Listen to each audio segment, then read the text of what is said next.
nice. And I was sitting in the shade, and I thought, well, it's sunny. I should be in the sun, so I got in the sun, which is good. And then I'm gonna start heading home after I talk to you, I guess. But it's good. Yeah. I like to check in with you guys, though. It's nice to get that back, eh? To be able to do that. I figured that out. Yeah. I figured it out one day. It was finally, I was able to turn off the screensaver or the lock screen. And the whole idea of the lock screen is that it locks you out of your phone unless you do certain things. You turn off the lock screen and the screen isn't locked essentially. So anyway, but I will see you guys in like 3 hours or so, and all should be well. Sure. All right. That sounds good. We'll see you then. Okay, bye now. Bye. Bye. Yeah, is that stuff? Yeah, that's weird that my one ball has been kind of ringing. Or that, like someone's calling my balls. Ball.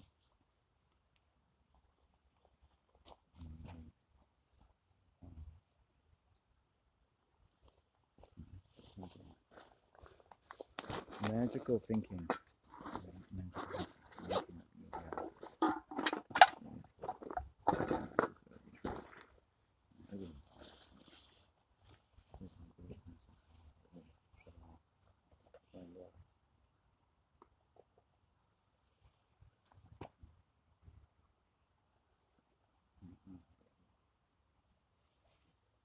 As a human animal, to be physically terrified by a public service professional. You're physically terrified where you sit at 50 years of age, to be physically terrified by a bus driver for any reason, be it, and just if it's only just what they say and how they say it and what's behind it, or what even feels like's behind it, that someone would talk to you that way in that tone of voice in a society where that just doesn't happen. And even their own staff said to me, while trying to make a very conversely perverse point, that it wasn't a big deal, that this has never happened before, or no one's ever complained about this, as if it's nothing. Well, if no one's ever complained about it, I think you could argue that another hypothesis is that something really strange is happening, right?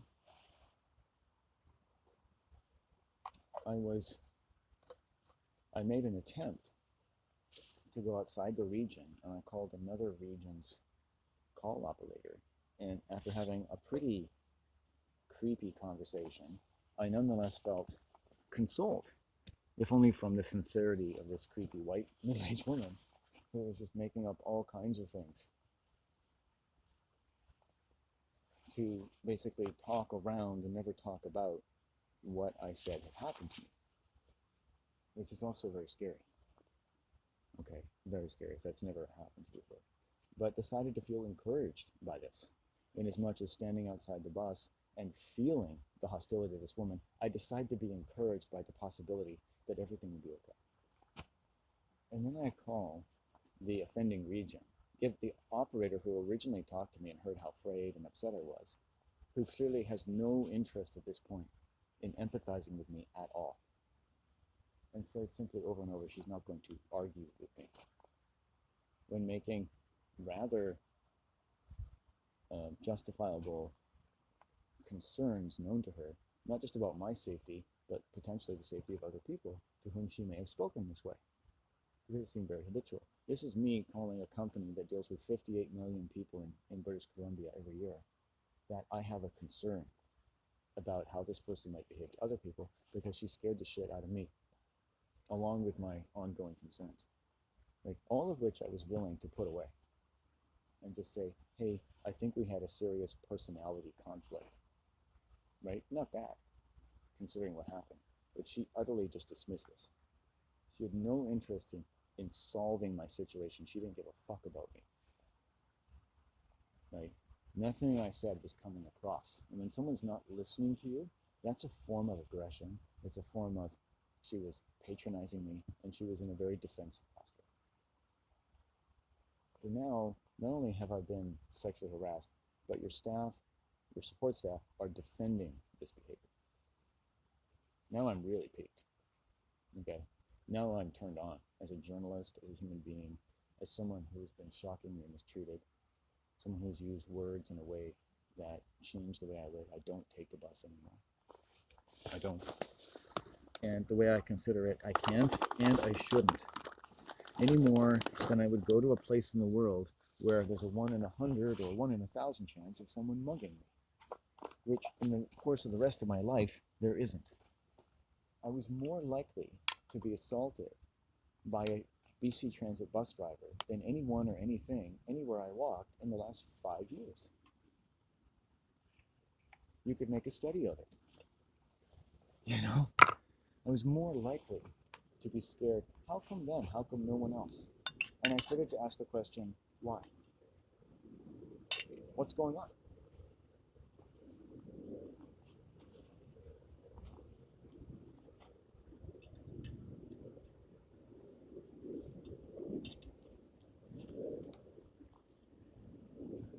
And I pursued that.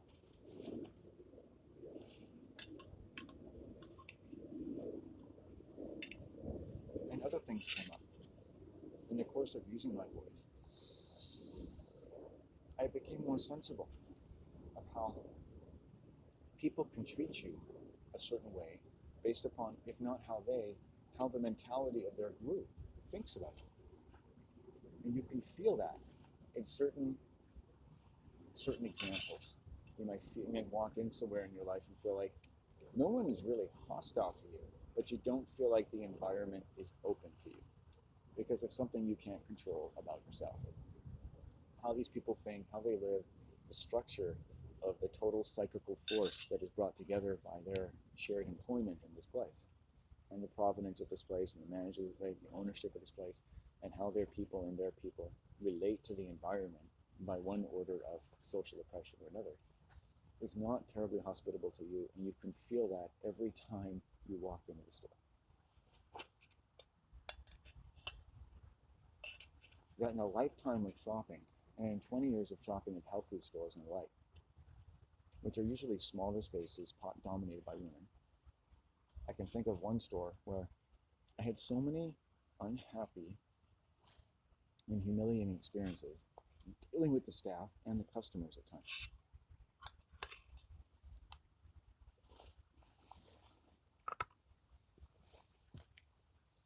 And I noticed that I had been having these experiences in other health food stores, for instance, which are small in square footage and dominated by women.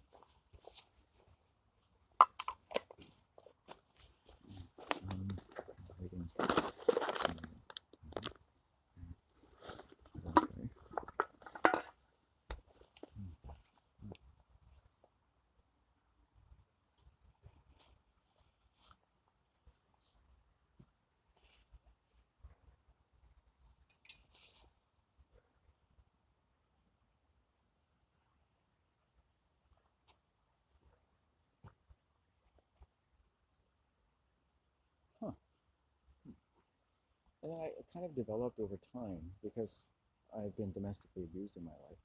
And a lot of these years walking, I was being domestically abused, so I got to form a working vocabulary. There is, ironically, it's like when law enforcement, how they basically can lie and break the law.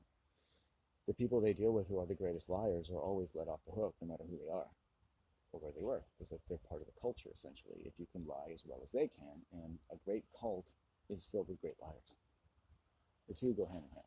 And crime is participated in by great liars. So there's great liars around crime. To other people in the cult or people outside the cult, lying and violence go hand in hand. So we don't like lying in the world. And it's scary to start thinking about, on an industrial level, how much have we allowed certain types of lying to become prevalent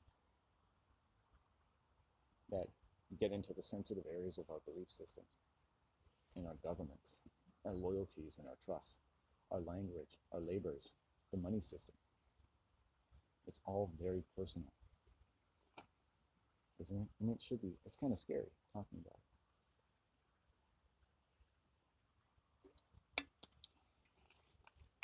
I'm not going to smoke any more weed here. I think it's making me a little paranoid. I did say to my mom I'm going to start walking home, and I am. I just don't feel like staying out here anymore, quite frankly.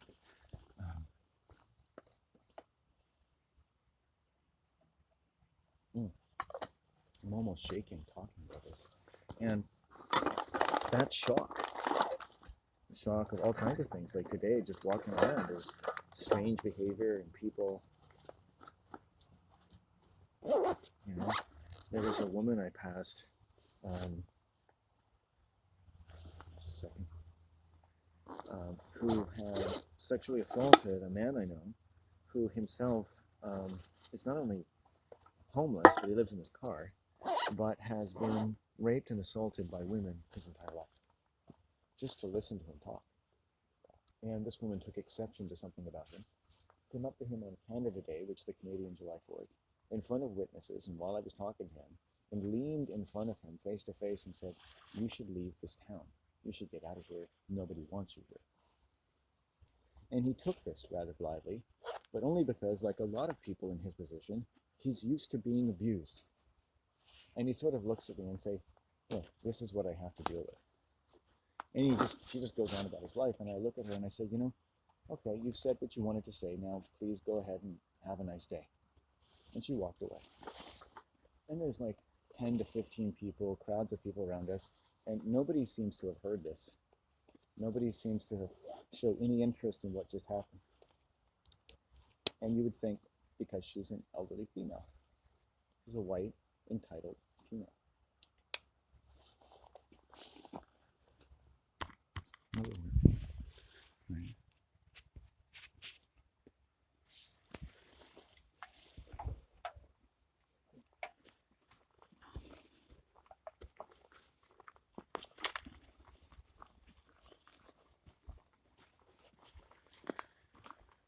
Hey there.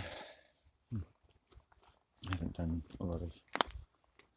Here, I'll just take a little stick here. Maybe a big stick, bigger stick. How about this one? Because whatever's attacking my balls in any way, I demand that you leave and disperse. Leave and disperse. So saith this wonderful soul of man, who is held in the cradle of the soundness of his mother and father by birth, and whose soundness in his is guaranteed and assured by all that is true in Mother Nature and Father Earth. And I dare say, I shall be safe, and it shall be so. So saith the soul of man. Perfect. And you never know, because I've passed several sexual predators today who know me, or in some capacity, or have had bad dealings with me. And I spent the morning writing about, the police, the bus system, and my experiences of them, a little bit, my experiences of them in my life, right, on my blog. And, putting keywords in it, like BC Transit, Nanaimo,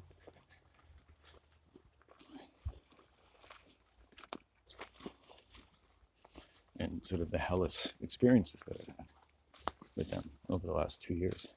Just trying to get them to empathize with me and make some indication that they were sorry in any way, in a way demanded by just all human decency for how I have been treated and how unsafe I've been made to feel. And subsequent to being made to feel unsafe, being made to feel even more safe by demanding an interest which wasn't to be had in my safety from beginning to end to this day. And I just don't think as a company and as a culture, and maybe among many other types of people like the police, that they can possibly be tasked with having enough interest in my safety given the experiences that I've had. So I don't use them.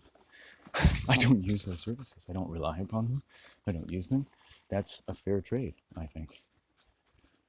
I don't use the bus anymore. I will never, ever use the bus in Nanaimo or Parksville or Qualicum. I'll never use it again. It's not possible. It's not feasible. Any more than I'd walk into a health food store. I'm not going to do it. I don't feel safe in them anymore. I've had too many bad experiences, and I had an increasing number of bad experiences the more I was walking outside and doing this and talking and getting more clear about my boundaries with women and places and things. And sure enough, a lot of these places I realized, or could say to myself, I've never really felt comfortable in them. I look at where I've lived and I go, you know what?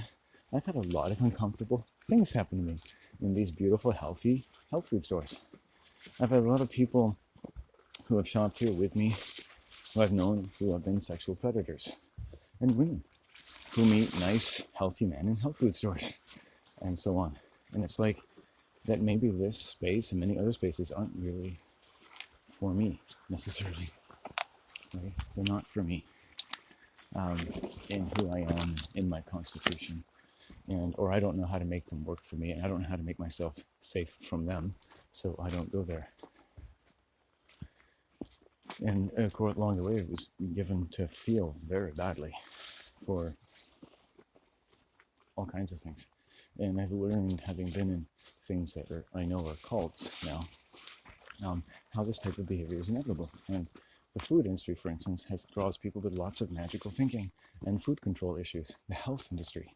You combine that now into the health food store, you've got a wide demographic of people who are in different types of cults, right? You know, and engage in lots of magical thinking. And not just to the point of like, hey, they don't eat meat every day or whatever, but it constitutes a good part of their social interaction with any given person to tell them everything about what they eat and what they don't and why. Even customers, while they're standing there getting their food, making small talk, and getting passionate about how you can live off of kale. Even though you know that's not true, even though you know that's unhealthy, this is what these people are telling their customers, men, women, and children. Because being vegan means you never have to eat meat again, because you can just eat yogurt and tofu, right? And chickpeas, which I can tell you, as someone who has to deal with athletic demands upon his mind, his heart, his body every day, you cannot fucking live off of. Okay? Right? But I'll tell you what I can live off of. Pinto beans and rice.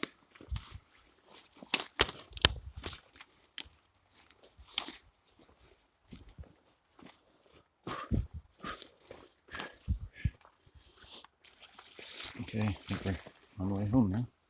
Let's see. Yeah, I haven't felt a lot of anxiety for a while, and I'm smoking this sativa that I bought, and I'm really anxious now. So it's just getting into the indices of my mind for sure. Oh, there's some fishermen down there. It's definitely getting into my mindset, my blood. So I'll just roll with it. I haven't been this afraid for a week or two. And usually it's police oriented, so transit oriented. And I happen to be writing about them today on my blog. So I was like vaguely aware that, anyone can read it. And as far as I know, it's legal to have a voice of your own about your experiences of the world around you.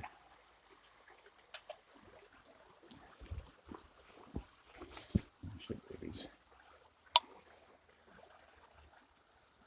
Weeds tend to grow.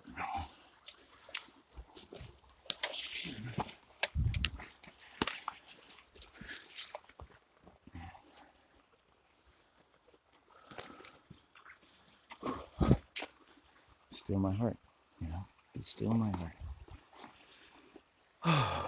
I do get, I've said before, like, if somebody is thinking bad thoughts about me, particularly women, very hard thoughts, your testicles can start to hurt.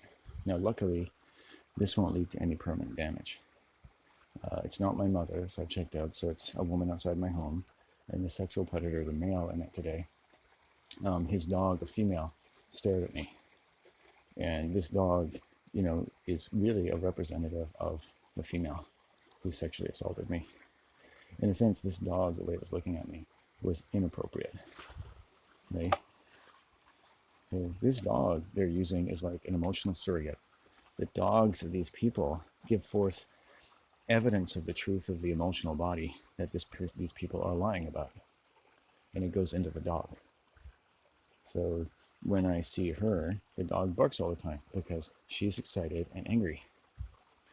And she's pretending like everything's okay, but the dog is barking.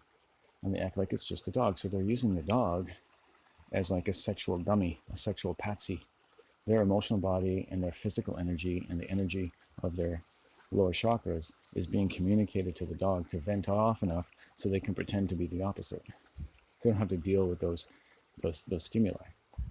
And the thing I've had a problem with both of them is that they don't make enough provision for my personal space and my personal safety from the first time they approach me and then given specific events. So you can see, like, these are dangerous people. It's enough to make you think about walking somewhere else.